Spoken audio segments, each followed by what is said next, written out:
Hindi po namin in-expect na ganito ang sasalubong sa amin sa Isabela.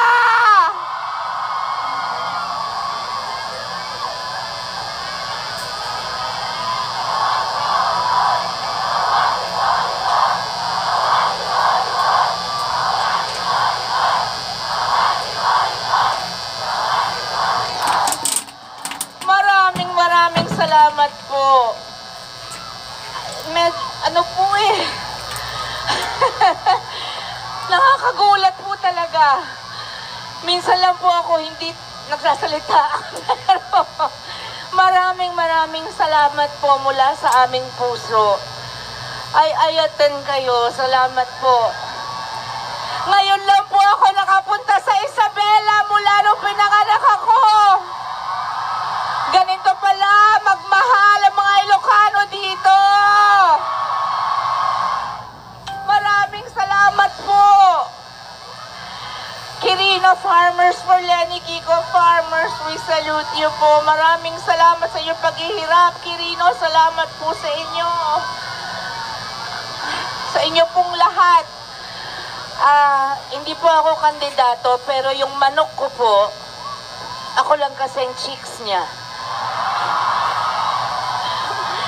Yung aking manok ay tumatakbo pong Vice Presidente. At ang aking piniling Pangulo ay isang napakahusay, napakadiretso, makadiyos, mapagmahal at masipag na servant ng tao. Ay, naku, may tao pala dito. Salamat. Ay, thank you so much. Salamat. Thank you. Hindi ko pa alam nagulat ako. Pwede po bang kantahan ko kayo? Pero sabayan niyo po ako dahil nauubos na po ang boses namin. Sabayan niyo po ako kung naalala niyo to, okay? Umiikot na po kami dahil nag-a-apply po yung aking asawa ng trabaho sa inyo. Sinong NCT dito? Wow! Shiny NCT EXO Super M? Ayan! NCT Light Green! Okay, salamat sa inyo, fellow NCTzens. Jangwoo. Happy ko siya. Pero crush ko si Taeyong. Pero love ko yung manok ko. Wag lang ako makilala ni Keanu. Anyway. Ben, may baon ba tayo dyan?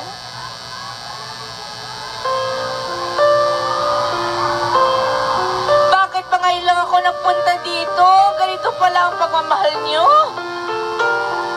This is for all of you, mga kababayan namin ditong mapagmahal. Salamat po.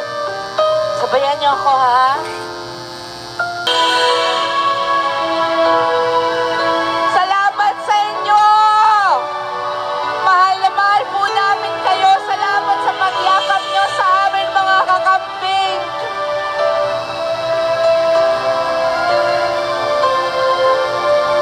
Ang nakalipas.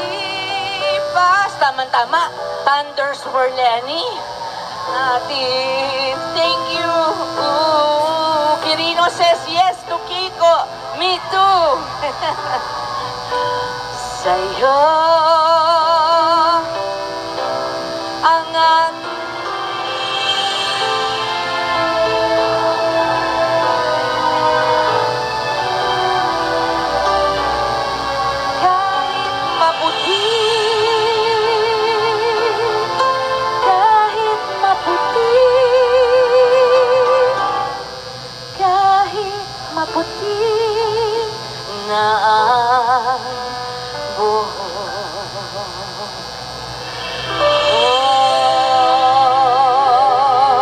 salamat po sa inyo.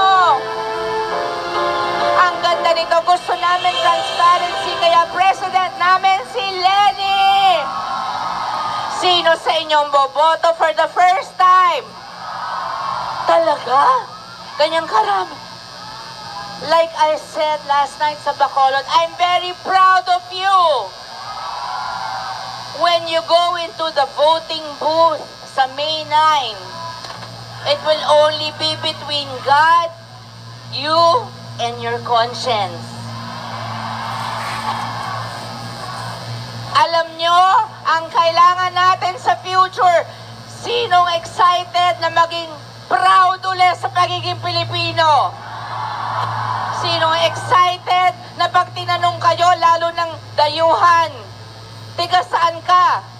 Hindi lang ako Pilipino, tiga Isabela ako. At Lenny Kiko ang binoto ko. This is probably one of the biggest battles, if not the biggest, of our generation. Your generation. I am talking here as, yes, my vice presidential candidate's wife, but I am also a mother. I'm a daughter, I'm a sister.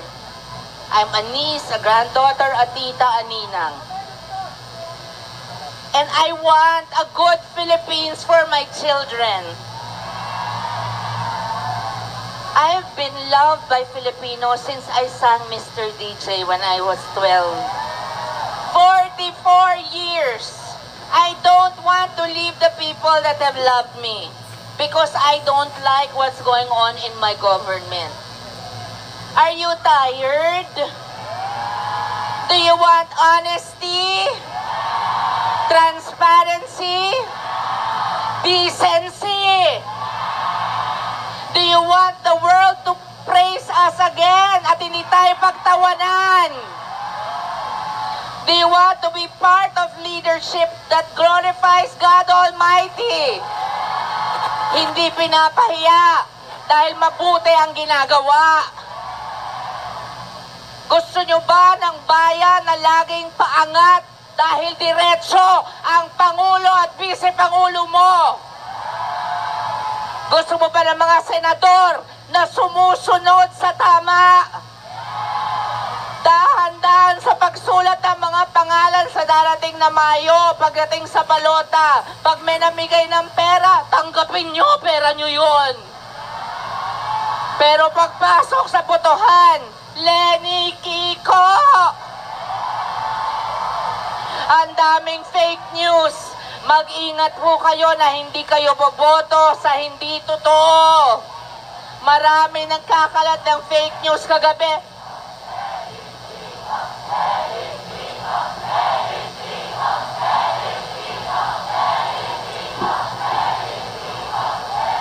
Ay, Isabela, we love you.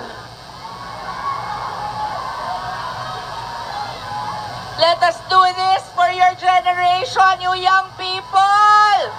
Do this for the future of your children and grandchildren. It is in your hands now. A better Philippines. A Philippines you can be proud of. Leaders you will be proud to present to the world. And who you will be proud of because they represent you. So, sa May 9, Lenny Kiko!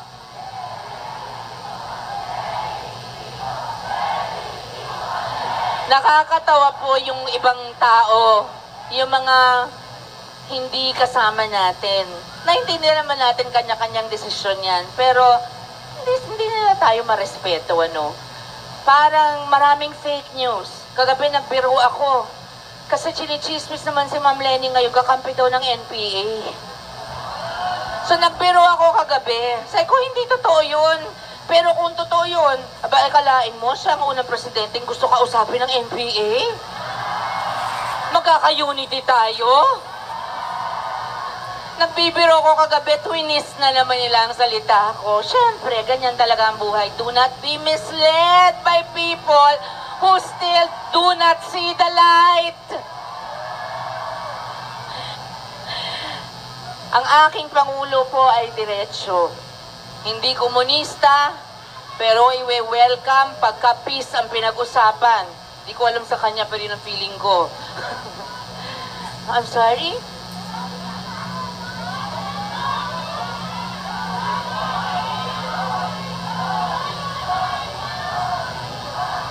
Ang hirap pala pagsabay-sabay. Oh, I love you, Lodi. Tama? Talaga di ko maintindihan pagsabay-sabay. Mga may crush kay Donnie. Nako, Donnie Pangilinan, yung pamangkin ko noong ganito kaliit, assistant ko sa kusina. Sa katakawan nakikipagluto.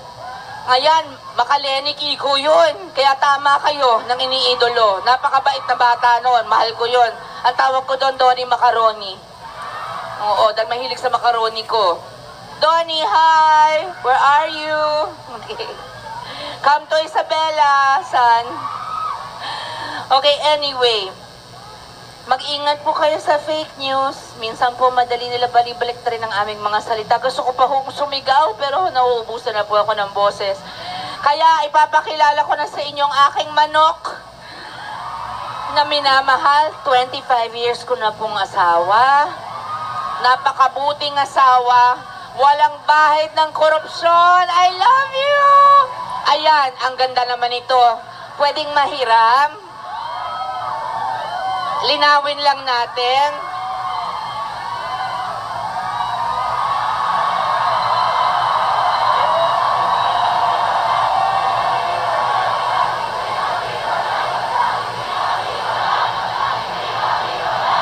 Hindi kami bayad. Thank you. Salamat. Ama, sa aming 4 na anak. Si Casey na panganay ko, tinuring niyang kanyang-kanya mula nung 9 years old si Casey. Kami na nagpalaki. Ang mga anak ko lahat makatao, mapagmahal, mapagbigay. Kasi yan ang turo namin sa kanila. Ito ang haligi ng aming tahanan at pamilya. Siya lang po ang Vice Presidential Candidate na merong degree mula UP in Comparative Literature, another degree from UP Diliman in law, and a master's degree from the JFK School of Government in Harvard University. 7 years old pa lang po ito, gusto na niyang magsilbi. Hindi po bilang waiter, pero para po sa bayan.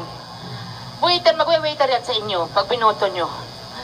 Napakabuti pong tao. Ako po ang magpapatunay ng kung gaano kawagas ang puso niya, kung gaano katapat at kung gaano katakot sa Diyos ito.